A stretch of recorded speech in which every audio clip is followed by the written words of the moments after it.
Eu quero entrar na rede e promover um diálogo. Começa agora a segunda temporada do programa Diálogos Jurídicos com Évila Carreira. A proposta do programa Diálogos Jurídicos é dialogar o direito com outras áreas do conhecimento. Na sua primeira temporada, ele tinha o formato de um programa de rádio. Agora, ele passa a ser um encontro presencial. E na edição de lançamento, vamos dialogar o direito com a pedagogia para falar dos riscos e desafios que a internet oferece às nossas crianças e aos nossos jovens. E para construir esse diálogo junto comigo, eu contarei com a presença do advogado e professor Luciano Torinho e da pedagoga Juliana Dantas. Confira!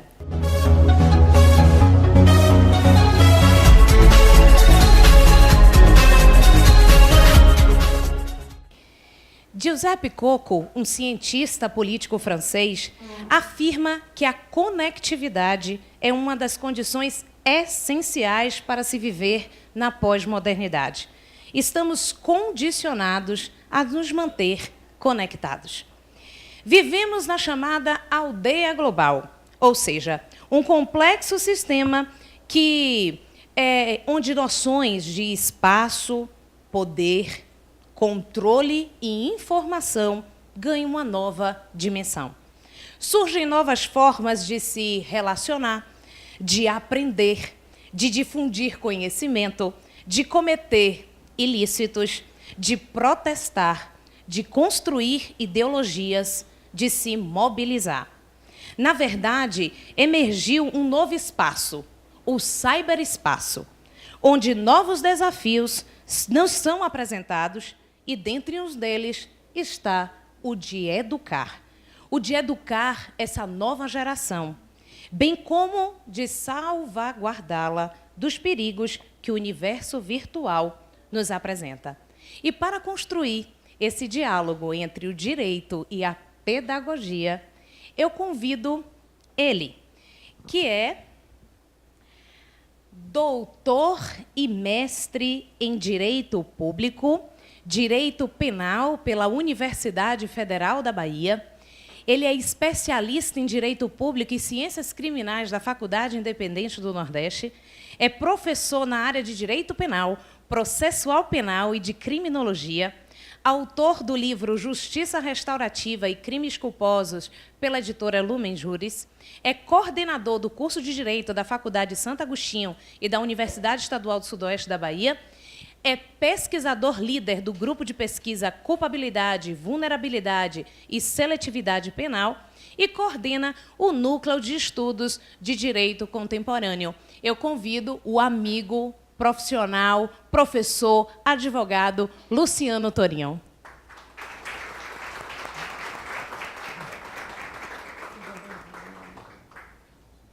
Fique à vontade, você pode escolher a cadeira que você quiser. Aqui e ela.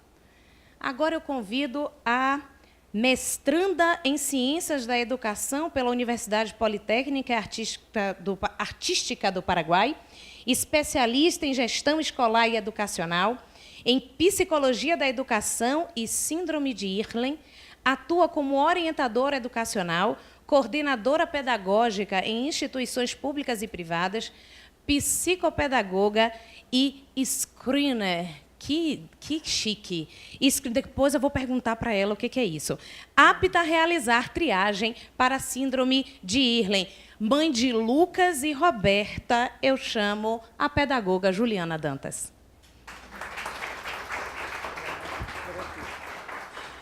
Seja muito bem-vinda. Obrigada. Ok. Luciano Torinho, muito obrigada, meu amigo, por você ter aceito esse convite, né, de estarmos construindo esse diálogo. Então, muito obrigada, gratidão por você estar aqui construindo esse sonho junto comigo. Lu, você é um estudioso do direito penal e também, né, é um educador, um professor. E é notório essa relação que a gente faz entre os valores, a cultura e o direito. Então, obviamente, o direito ele é fruto, ele é produto dessas mudanças, né, de valores e de cultura. E essas novas tecnologias, essa nova era, né, essa nova era do conhecimento, essa nova era, né, dessas diversas linguagens, da cybercultura, tem modificado de forma significativa as nossas relações. Como é que você analisa aí na visão de jurista e também de educador essas transformações que estão ocorrendo, né, na educação e, de modo muito especial, né, relacionadas a esses novos riscos que essa nova realidade apresenta? Bom, inicialmente, boa noite a todos e a todas. Gostaria de agradecer imensamente o convite que foi feito pela grande amiga Évila Carreira. Não apenas amiga, mas um ícone no direito, um ícone na educação e uma verdadeira inspiração. De Évila eu tive as primeiras lições, inclusive de falar em público, de me relacionar com as pessoas e com certeza é um grande exemplo a ser seguido. Não apenas no mundo do direito, mas também um exemplo de vida, de carisma e de competência naquilo que faz. Esse programa apenas revela isso, revela o sucesso, que é a palavra que te conduz. Então eu gostaria de agradecer inicialmente, quebrando talvez alguns protocolos, trazendo inicialmente... Nossa, a gente faz do jeito que a gente quiser. Né? Bom, quando nós falamos da cybercultura, do cyberespaço e até mesmo das relações sociais, nós percebemos que há uma fragilidade que é clara, que se tornou algo muito evidente. Hoje as relações sociais são construídas de uma forma muito fluida, tudo é muito passageiro. É fácil se conectar e se desconectar de praticamente todas as relações. Eu gosto muito da leitura de um grande sociólogo, que é o Zygmunt Bauman, e aprendi muito com suas lições, principalmente quando ele faz uma abordagem acerca das tecnologias, das relações sociais, dos sentimentos, do amor, da fraternidade, da solidariedade, enfim, das relações como um todo. E Bauman me chama a atenção em alguns aspectos, quando ele nos informa que o mundo contemporâneo é o mundo da fluidez, é um mundo líquido, tudo é muito passageiro. As nossas relações são construídas de forma muito passageira. E a tecnologia acaba impulsionando essa fragilidade nas relações. Antes, não há muito tempo, na minha infância, Sim, claro. não faz muito tempo, Não faz muito tempo, claro. as relações eram construídas na rua. Nós conhecíamos os colegas de rua, os amigos na rua, na escola. Então era muito comum, no intervalo, as brincadeiras na quadra, enfim. Era algo concreto. E é bom a gente não começar a falar o nome das brincadeiras, não, porque senão a gente vai denunciar. Verdade. Elástico, garrafão, baleado, é bom a gente, né? É bom não mencionar Exatamente, né? as espécies de brincadeiras. E quando nós observamos hoje, antes nós tínhamos uma relação muito concreta, era algo tudo concreto. As relações eram construídas e quando se falava em amizade, por exemplo, nós éramos amigos de verdade, porque nós olhávamos nos olhos e percebíamos a amizade. Hoje nós realizamos as amizades principalmente pelas redes sociais, no cyberespaço. Nós nos conectamos e desconectamos. É muito fácil ser amigo e muito fácil deixar a amizade. É muito fácil se conectar e muito fácil também se desconectar. E por trás disso nós observamos exatamente essa fragilidade nas relações, quando várias pessoas se orgulham, de fato, de possuírem 5.000 amigos no Facebook, por exemplo, quando, na verdade, em sua vida real, ela está trancada num quarto, sozinha, sem contato com qualquer outra pessoa, a não ser aquelas redes sociais. E até essa fluidez das relações acabam impactando na nossa condução na educação dos nossos filhos. Juan Davi, ele, quando é contrariado, ele diz e vira: eu não te amo mais. Como assim? Como se o amor fosse algo construído num clique, né? Como se essas relações fossem líquidas, efêmeras e rápidas. E é sobre isso que eu vou fazer minha primeira pergunta para Juliana. Ju, quando a gente pensa que um rádio ele levou 38 anos para atingir 50 milhões de pessoas e que a internet levou apenas 4 anos para alcançar esse resultado, quando a gente analisa essa velocidade, essa descartabilidade das coisas e das relações, quando a gente vai para a escola, para a educação formal, a gente percebe um descompasso. Luciano Torinho deve conhecer essa obra, Microfísica do Poder, de Foucault, e ele faz uma comparação, inclusive, entre presídios e salas de aula, de dizendo como as coisas evoluíram, se nós pensarmos o carro, como o carro evoluiu, como o celular evoluiu. O celular é aquele tijolo enorme, né, pesado de carregar. Hoje a propaganda revela que ele passa por debaixo da porta. E é um computador com todas as tecnologias à palma da mão. E a educação? Por que ela ainda permanece? Como que você analisa esse descompasso, Ju, entre, né, essa velocidade com que as mudanças acontecem e a permanência da educação nos moldes em que ela ainda se encontra? Antes de mais nada, boa noite. Como o Luciano falou, eu costumo dizer que eu tenho uma vida antes de Évila, depois de Évila, porque o nosso primeiro contato foi num curso de oratória.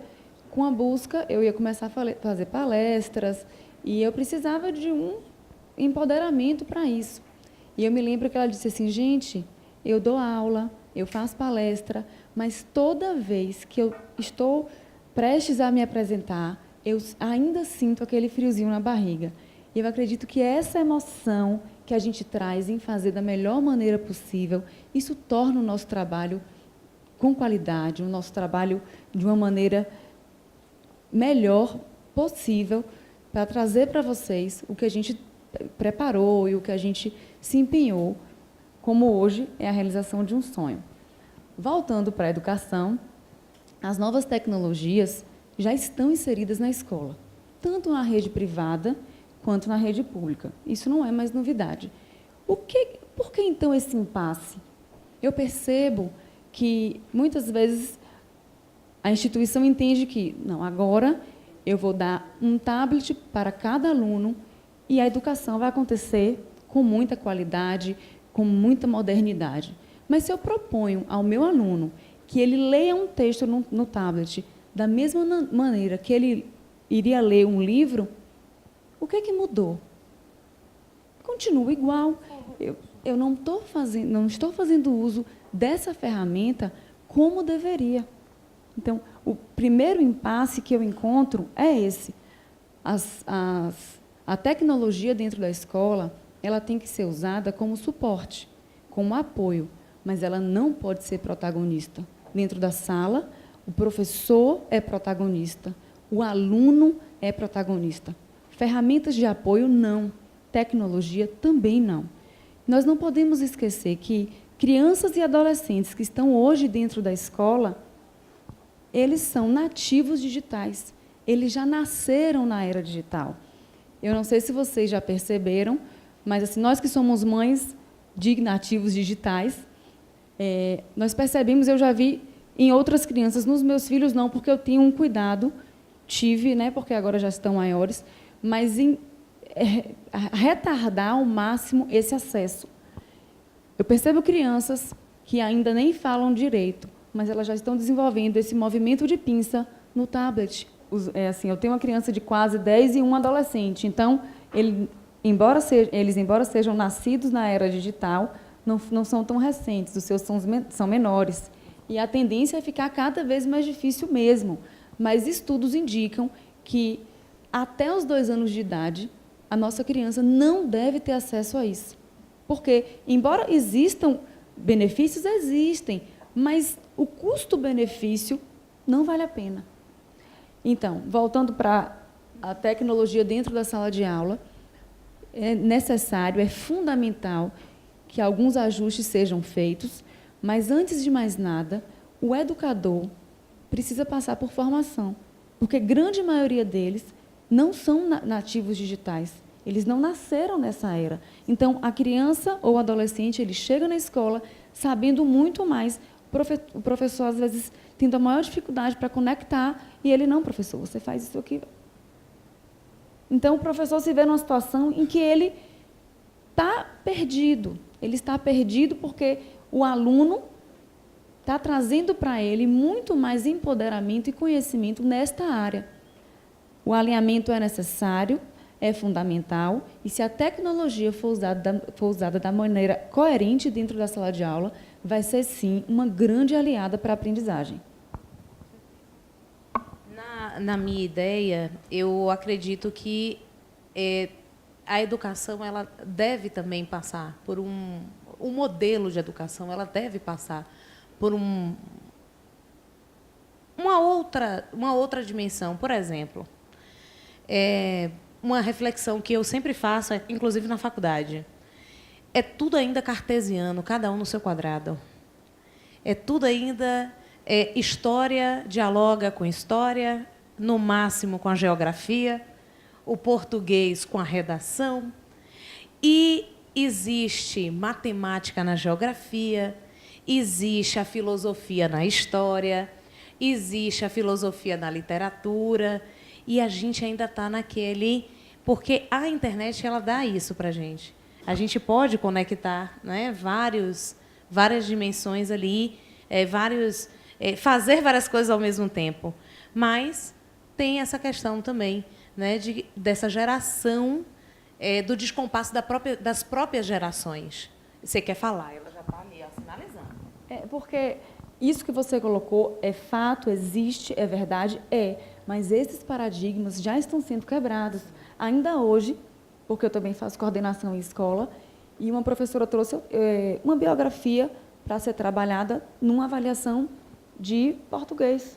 Uma biografia de um fato, de uma pessoa histórica, que está inserida num momento histórico, e ela trouxe isso, e é isso. Então, há escolas que, de fato, ainda não se envolveram nessa proposta, mas parte disso já não é mais realidade, graças a Deus. Exatamente. Né? Estamos no processo de mudança. Estamos. E é algo que é certo no direito. Aliás, se tem uma coisa que não muda, é que tudo muda. Né? A mutabilidade do direito, aí, Zavini já falava, né, dessa questão da mutabilidade do direito. Infelizmente, a sociedade, assim, o direito não acompanha a velocidade das mudanças na sociedade. E o direito penal, Luciano, ele é bem peculiar quanto a isso, né? Ele me parece assim que é um dos ramos do direito que mais sente essas transformações. E agora a gente já fala, inclusive, de cybercrimes, ou seja, de crimes cometidos no ambiente virtual e essa dinâmica. Qual é a peculiaridade, ou quais são as peculiaridades, as características desses crimes cometidos na internet, no ciberespaço? Bom, quando nós falamos de crimes cometidos no ciberespaço, nós percebemos que há uma maior facilidade na execução do crime. E, de fato, como você havia observado, a bem da verdade, nós percebemos que o direito penal sente muito com isso. Sente à medida que ele não está preparado, ainda não está preparado, para lidar com essas situações.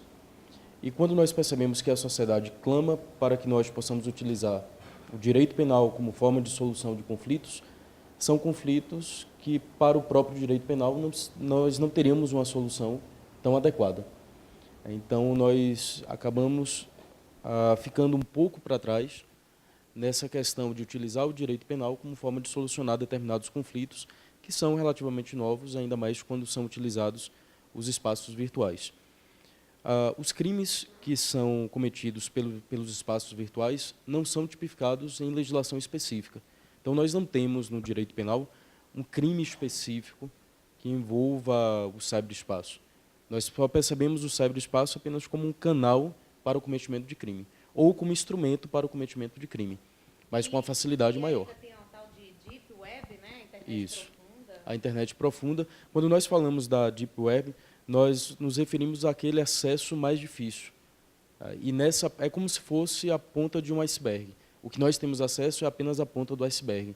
E nessa Deep Web nós vamos encontrar vários crimes acontecendo, inclusive, e sendo transmitidos ao vivo, como leilão de virgindade, como homicídio, estupro e vários outros crimes que são transmitidos ao vivo pela Deep Web. Só que nós não conseguimos alcançar com a eficácia que deveria essa situação. E nós acabamos utilizando um Código Penal, que é da década de 40, tentando adequar a essas situações. Então, o estelionato que é cometido pelo cyberespaço, nós ainda tipificamos e adequamos com o estelionato que é cometido por qualquer outra forma. A transmissão que é realizada, da mesma forma, nós utilizamos a legislação da década de 40, da década de 90, tentando adequar a essa realidade. Então, por vezes, há inclusive esse descompasso, e nós não conseguimos alcançar essas situações. Ou quando conseguimos, há alguma tipificação, alguma criação legislativa que acaba sendo equivocada, como no caso de Carolina Dickmann, por exemplo, que nós encontramos depois do caso uma produção legislativa, mas com nenhuma aplicabilidade, por conta exatamente dos termos que foram utilizados pelo legislador, que são termos não adequados para a nossa realidade. E aí, mais uma vez, Luciano, a necessidade dessa interconexão entre saberes, porque o legislador ele não vai deter o conhecimento necessário para poder construir uma lei eficaz, digamos assim, que contemple essa dimensão, né, do cyberespaço. É difícil, né, isso. E, Juliana, a conectividade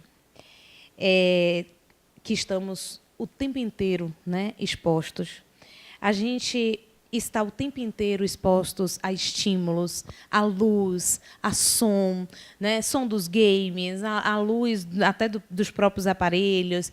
Essa exposição, né, a todos esses estímulos, de alguma forma, interfere no processo de aprendizagem, no processo, né, do aperfeiçoamento cognitivo? Isso tem alguma interferência? Tem sim, eu vou te dizer por quê. O indivíduo ele não nasce sabendo ver, ele aprende a ver. E as nossas crianças estão aprendendo a ver no mundo virtual. Isso repercute no número de acidentes cada vez maior.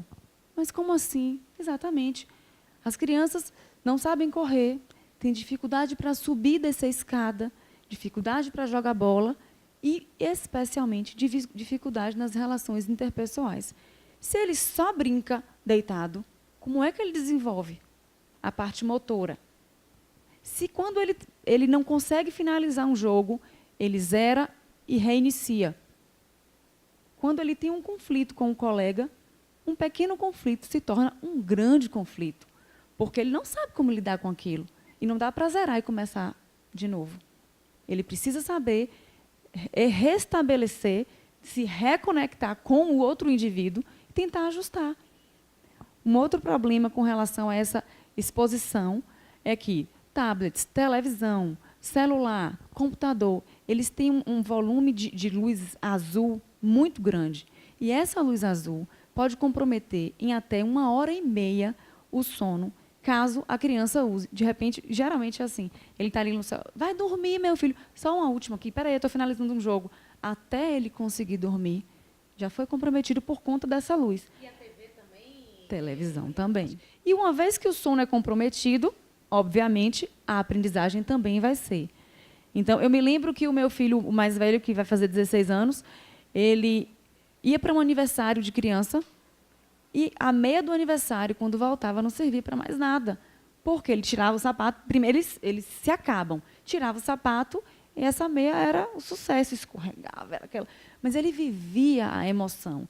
Quando eu estou hoje, eu quase não vou mais, porque os meninos estão grandes, mas Agora eles já não querem mais vossa companhia. eles já vão sozinhos, exato, eles já vão sozinhos.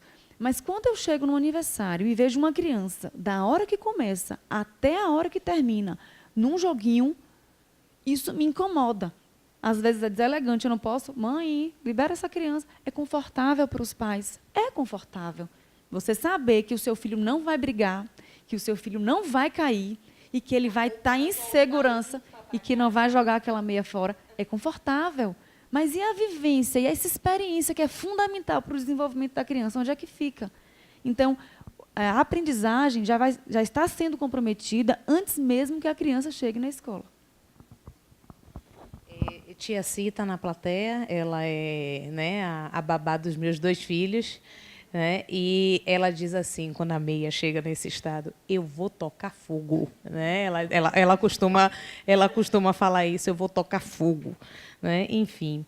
E, Lu, diante desses novos desafios, como administrar essas novas demandas trazidas pela cybercultura? Existem ferramentas práticas, algo que nós, enquanto pais, enquanto mães, enquanto educadores, possamos utilizar para resguardar nossos filhos, né, desses perigos? Recentemente eu recebi um vídeo de uma criança marcando um encontro pela internet. E, assim, na verdade, a pessoa se passava, né, por uma criança com as mesmas características, com os mesmos gostos, enfim, e aí marcou um encontro no shopping, quando pensa que não, na verdade, ele era um criminoso. Né? É porque, quando a gente vai conversar com um garantista, a gente tem que... Né, Maria Soledade, a gente tem que falar tudo direitinho, né? Não fale criminoso, fale aquele que comete ilícito. Né? Tem um politicamente correto também, né, na área do direito. A gente tem que falar tudo bonitinho. E aí, então, como que a gente, na qualidade assim, né, de pais, de educadores, como é que a gente pode, se existe, né, algum mecanismo, alguma ferramenta prática que a gente possa utilizar para manter nossas crianças, nossos filhos, a salvo dessa influência?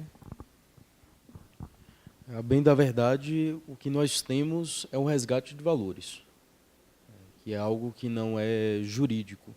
E isso começa pela educação, a educação digital, a educação dos pais e, acima de tudo, a assunção de responsabilidade.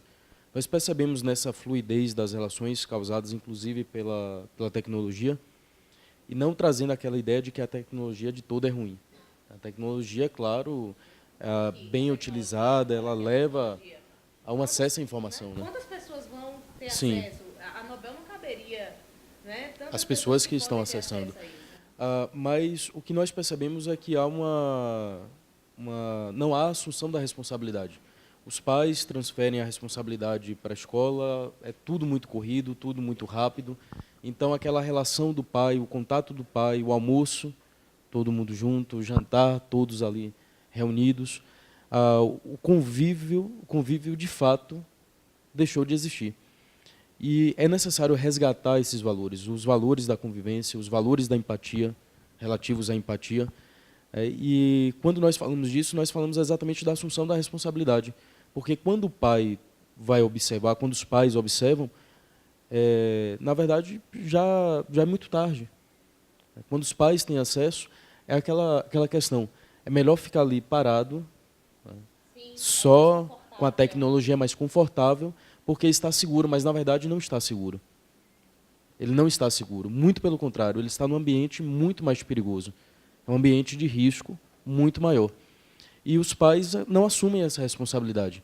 Transferem essa responsabilidade para a escola, transferem essa responsabilidade para terceiros, mas não assumem a responsabilidade da educação propriamente dita, de ter o cuidado, de verificar, até mesmo de notar, de perceber as diferenças das relações dos filhos, entre os próprios filhos ou dos filhos com terceiros. Então, é uma questão de assunção de responsabilidade mesmo. Não passa por um caminho, não existe uma fórmula ou um instrumento como um passe de mágica. Né? A fórmula que a gente que faz, isso, né? bloqueia o celular. Né? E inclusive é mais nesse sentido, né? O filho fez alguma coisa, vou baixar um aplicativo para saber como solucionar aquele problema. Agora é uma rede de fato perigosa.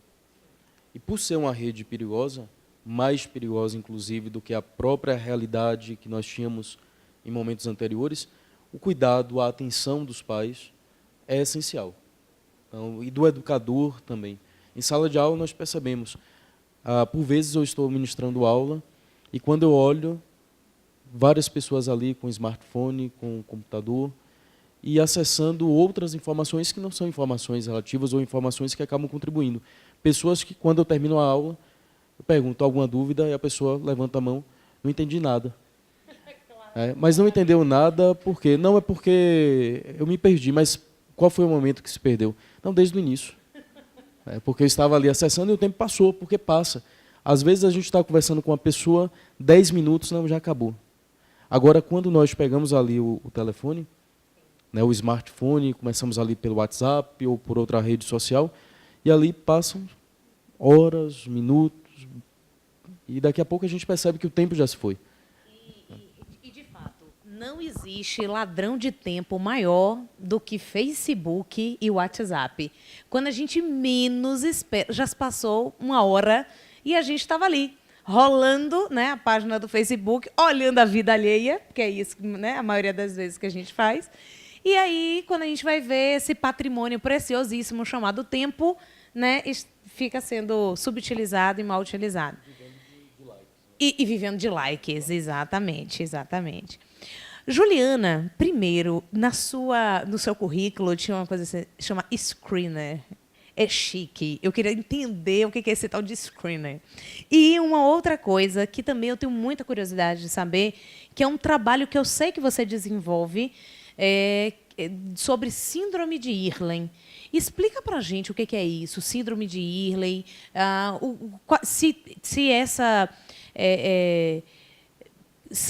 como é que nós podemos, assim, no nosso dia a dia, né, no nosso identificar isso, se é possível. Explica para a gente o que é isso. O que é a síndrome de Irlen? É uma alteração visoperceptual, porque não vai atingir apenas a maneira como a criança enxerga. E eu me refiro à criança porque, comumente, eu trabalho com criança, mas nós temos muitos adultos com síndrome de Irlen que passaram pela vida conquistando algumas coisas, se formando às vezes, mas com uma demanda de esforço muito grande. Então, é uma alteração visoperceptual, vai afetar tanto a maneira como a pessoa enxerga, como a maneira como ela percebe o mundo à sua volta, e que é causada pela dificuldade de adaptação à luz. Então, uma pessoa com síndrome de Irlen, com aquela luz ali, já estava com enxaqueca. Claro, a depender do nível. Essa síndrome comumente é diagnosticada ou percebida na fase em que a criança começa a ler, porque ela vai encontrar vários obstáculos, muitas vezes não consegue, compromete também, a depender do grau, né, se ele é leve, moderado ou severo, vai comprometer um adulto a dirigir. Tem adultos que não conseguem dirigir, não é porque não aprenderam, é porque eles não percebem coisas importantes na direção, e aí eles falam, não, vou parar porque eu sou um perigo. Então, ele conseguiu se formar? Conseguiu, mas a duras penas, com um esforço absurdo. Ele começa a evitar ler, ele começa a escutar a videoaula, porque é a maneira que ele consegue para aprender. Mas existem casos que a criança realmente não consegue. E aí é confundido com dislexia, é confundido com uma série de coisas, quando, na verdade, é síndrome de Irlen. É relativamente novo, né, no Brasil. O tratamento hoje existe apenas em Belo Horizonte, então dificulta, mas, graças a Deus, existe o screener. Quem é o screener? Esse profissional pode ser pedagogo, psicólogo, oftalmologista. De algumas áreas, é possível que ele perpasse por algumas áreas. Nós vamos para Belo Horizonte, fazemos esse curso lá, e após fazer o curso, nós estamos aptos a fazer a triagem. O que é a triagem? É um teste onde nós vamos analisar se a criança ou o adulto, eu já fiz com adulto também, tem ou não essa síndrome. Então, você faz diagnóstico? Não. Eu faço triagem. O diagnóstico é feito no Hospital de Olhos, em BH. Existe uma overlay, que é uma lâmina colorida. Essa é a cor. No teste, a gente já define a cor. Essa é a cor que vai dar conforto. Mas acontecem casos que ela é de um nível mais elevado, de moderado a severo, em que apenas a overlay não funciona, porque a dificuldade da criança não está apenas na leitura, por isso é visoperceptual, está no todo. Ela não consegue correr, ela vai jogar bola, cai, desce uma escada segurando, porque ela não tem noção de profundidade. E se machuca, ela se bate muito, ela derruba copo.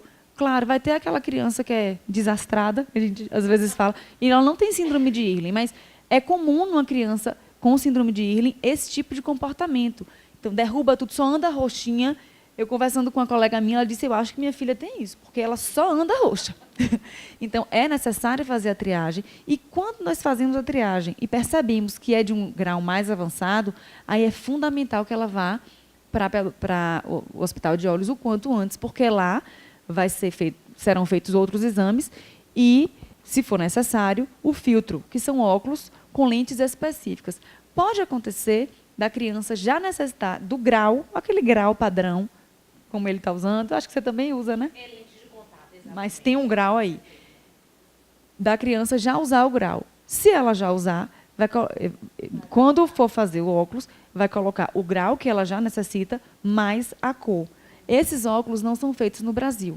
Existe um custo um pouco maior, mas é um investimento que vale a pena, porque assim é vida antes desses filtros e uma vida depois. Agora, Ju, e essas luzes assim, de smartphones, de tablets, de computador, elas agravam o problema? Tem interferência ou não? É algo genético? Direta. A síndrome de Irlen não vai surgir porque a criança estava exposta com muita frequência. Não, é de origem genética. Inclusive, afeta cerca de 15% da população. Só que uma criança que já tem síndrome de Irlen, se for exposta a essas luzes, inclusive a luz branca, que todo mundo em casa trocou. Você pode procurar. É difícil uma casa que não tem lâmpada de LED, porque ela é mais econômica, ela ilumina melhor.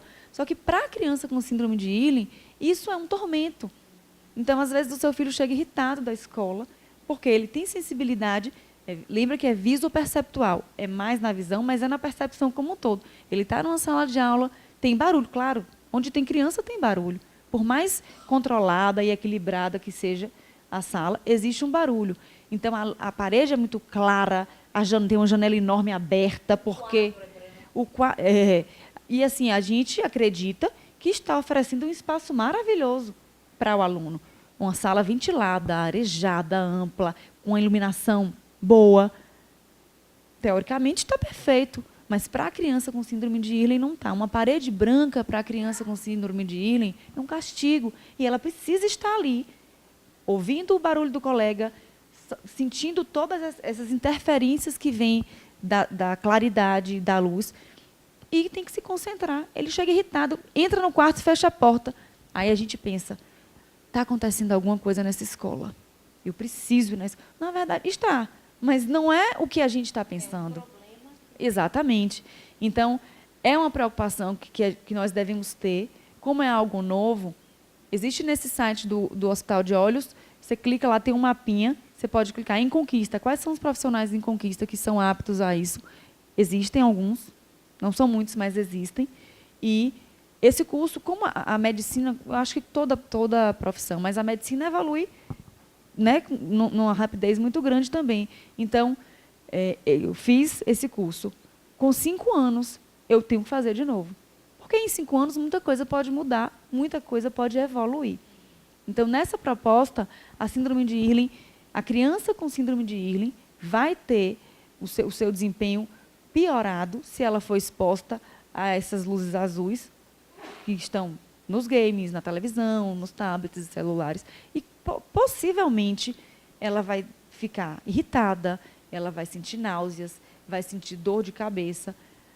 Criança não sabe identificar, mas aquela sensação de ressaca Quem já bebeu e ficou com ressaca. Eu também não sei como é, mas eu já ouvi falar.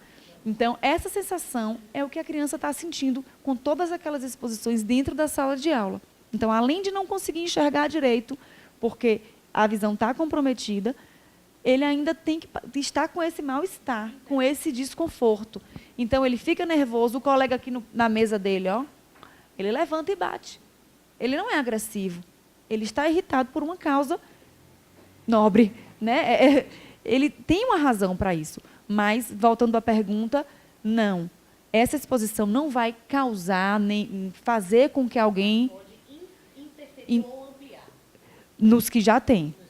Exatamente. Ótimo. Estamos chegando ao fim dos diálogos jurídicos. E agora eu vou franquear para as considerações finais e encerrar a edição de lançamento, né, da segunda temporada. Lu, fala toda sua. Bom, mais uma vez, eu agradeço. Algumas pessoas já nascem com uma luz que já chamam a atenção, né, essas pessoas, e você é uma pessoa iluminada. Esse programa, na verdade, traz essa conexão, né, com o diálogo do direito, com outras áreas do saber, trazendo também algo que nos ensina muito, que é a necessidade de olhar o outro, de perceber o outro nas diversas áreas do saber, nas diversas áreas do conhecimento. Então, se tem o nome Évila Carreira, é sucesso, com certeza. E é esse sucesso também que, com certeza, vai ampliar. É o desejo que eu trago em meu coração. Aí tudo conspira a nosso favor, o universo conspira a nosso favor. Estar aqui hoje, para mim, é um presente, foi um presente. Recebi o convite com grande satisfação e por isso eu agradeço pela lembrança, agradeço principalmente por você estar sempre ao nosso lado, nas horas que a gente precisa, naquelas horas um pouco mais tristes, mas também comemorando os momentos de vitória. Então, compartilho essa felicidade que não é só minha, não é só sua, mas de todos aqueles que estão na torcida pelo seu sucesso. Muito obrigado. Obrigada. E agora você, Jô, suas considerações.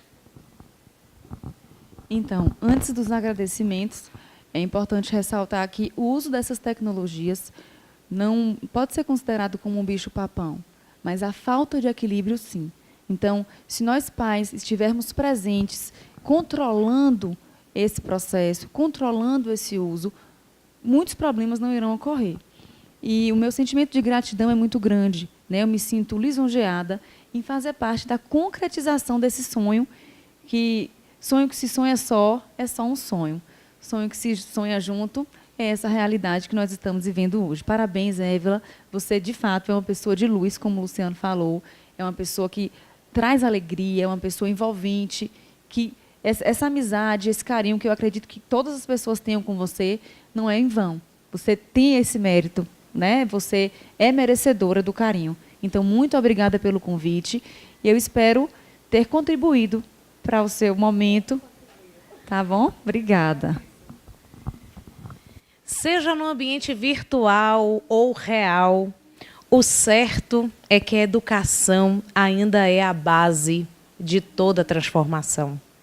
Eu agradeço imensamente a Luciano Torinho, a Juliana Dantas, por fazerem parte, né, e construir esse sonho junto comigo. Gratidão a vocês, gratidão a todos que se fizeram presentes aqui hoje. E eu vou encerrar com ele. Falar de educação sem falar de Paulo Freire não existe. Então, ele costuma dizer que a educação não transforma o mundo. Na verdade, a educação transforma as pessoas e as pessoas transformam o mundo. Então, que nós utilizemos as ferramentas e as tecnologias para construir mais oportunidades e menos perigos, para construir mais liberdade e menos escravidão. O programa Diálogos Jurídicos termina por aqui e até a nossa próxima edição.